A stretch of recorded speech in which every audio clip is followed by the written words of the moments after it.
টাকা বাঁচানোর জন্য লোকটা জলের কল আলগা করে রাখত যাতে মিটারে রিডিং না ওঠে, আবার টুথপেস্ট কাঠি দিয়ে খুঁচিয়ে বের করত, এমনকি একটা আলুবাতি ভেঙে 3 টুকরো করে ব্যবহার করত।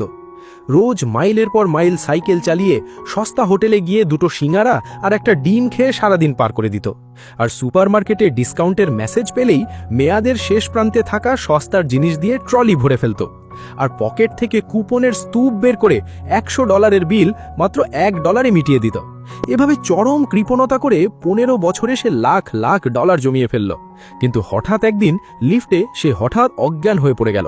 এরপর হাসপাতালে পরীক্ষার পর ডাক্তার জানালো তার শরীরে বাসা বেঁধেছে মরণঘাতী টিউমার, হাতে আছে মাত্র 10 দিন। সে বিশ্বাস না করে অন্য হাসপাতালেও ছুটে গেল, কিন্তু রিপোর্ট একই। ডাক্তাররা সাফ জানিয়ে দিল তার সময় ফুরিয়ে আসছে। মৃত্যু যখন নিশ্চিত তখন জমানো টাকা রেখে লাভ কি? সে ব্যাংক থেকে সব সঞ্চয় তুলে বন্ধুদের নিয়ে শহরের সবচেয়ে দামি হোটেলে উঠল। $1000 দিয়ে স্পোর্টস কার ভাড়া করে সোজা গেল গেমিং আর্কেডে। টোকেন দিয়ে ট্রলি ভরে সারা দিন গেম খেলল। রাতে দামি ক্লাবে গিয়ে শয়ে শয়ে মদের বোতল ওড়ালো। নিজেরা শেষ করতে না পেরে ক্লাবের স্টাফদেরও সাথে বসিয়ে দিল। এখানেই শেষ নয়, কবরস্থানে গিয়ে নিজের জন্য সবচেয়ে বিলাসবহুল কবরের জায়গা বুক করল।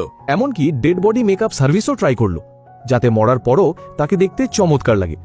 দেখতে দেখতে 10 নম্বর দিন চলে এলো। এদিকে পকেটে সব টাকা শেষ। শূন্য হাতে এসে ঘরে ফিরল। খিদে সইতে না পেরে ঘরের কোণে পড়ে থাকা একটা পুরনো পচা হ্যামের টুকরো খেয়ে নিল। ব্যাস, সাথে সাথে মাথা ঘুরে মেঝেতে আছড়ে পড়ল। তার বন্ধুরা তাকে উদ্ধার করে আবার হাসপাতালে নিয়ে গেল। কিন্তু জ্ঞান ফিরতেই ডাক্তার হেসে বলল, একটা সুখবর আছে। আসলে আমাদের হাসপাতালের মেশিনে গোলমাল ছিল, আপনার কোনো টিউমারই হয়নি।